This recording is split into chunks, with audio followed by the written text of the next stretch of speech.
Place maintenant au choix de la rédaction. Nous nous sommes intéressés ce soir au fléau de l'insécurité dans les transports en commun. Plus aucune ville n'est épargnée. Les agressions de chauffeurs de bus sont de plus en plus nombreuses. Alors comment mieux sécuriser les transports? C'est le dossier de cette édition. Il est signé Anaïs Baucher. Les gens travaillent. Oh! La scène se déroule à Rouen cet été. Une passagère s'agace contre la conductrice et très rapidement se met à la frapper. En France, des agressions comme celle-ci, il s'en produit plus de 7000 par an.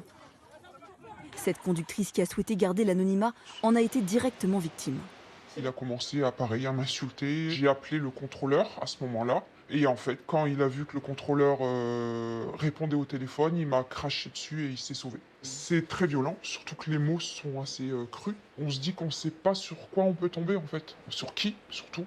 Sur des gens ivres qui savent plus ce qu'ils font, on en voit tous les jours. Une fois, j'avais un monsieur avec un couteau dans mon bus. On ne se sent pas à l'abri, en sécurité quand on monte dans notre bus. Ce métier, elle l'avait choisi et elle souhaite désormais l'abandonner. Pour tenter de lutter contre ces actes de violence, j'ai validé quoi, rien du tout, je travaille ici moi. C'est chez moi ici là. Les sociétés de transport multiplient les initiatives. Sessions de formation pour les agents de sécurité des transports parisiens. Ça se passe bien? On en a 18 là, tu vois le mec en blanc là-bas? Oui. Là, au milieu. Est-ce que vous pouvez régler votre infraction? Non, je règle rien moi, j'ai pas de quoi payer mon ticket. Mais non, mais qu'est-ce qu'il y a? Petite chance! Tu vas voir, je niquer ta race. Allez monsieur,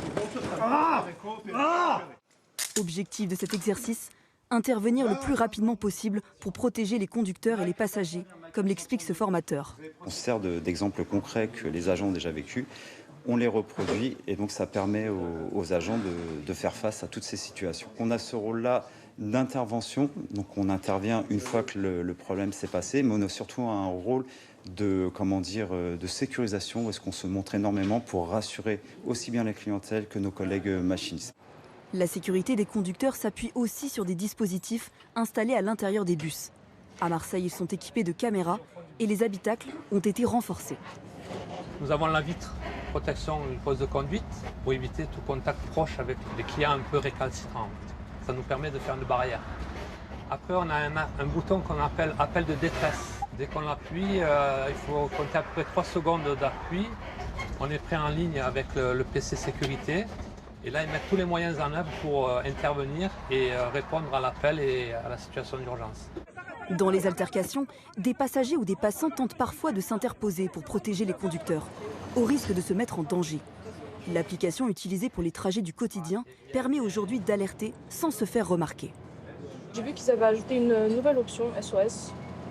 Donc ça sert à alerter. Si on ne peut pas parler, on peut envoyer des messages, donc c'est pratique. Et je pense que c'est une bonne initiative par rapport à ce qui se passe généralement dans les transports, tout ça. Une fois l'alerte déclenchée, elle atterrit directement au PC Sûreté, chargé de surveiller l'ensemble du réseau. Et quand c'est un conducteur qui appelle, une sonnerie se déclenche. Au moment de l'appel, donc le collègue a sélectionné l'appel radio. On a la carte qui s'ouvre avec un rond qui nous permet de vérifier l'adresse exacte et de communiquer à la police, aux équipes d'intervention de l'RTM du GAP. Pour les syndicats de conducteurs, ces mesures restent aujourd'hui insuffisantes. Les faits de violence dans les transports en commun sont passibles de plusieurs milliers d'euros d'amende et de lourdes peines de prison selon leur gravité.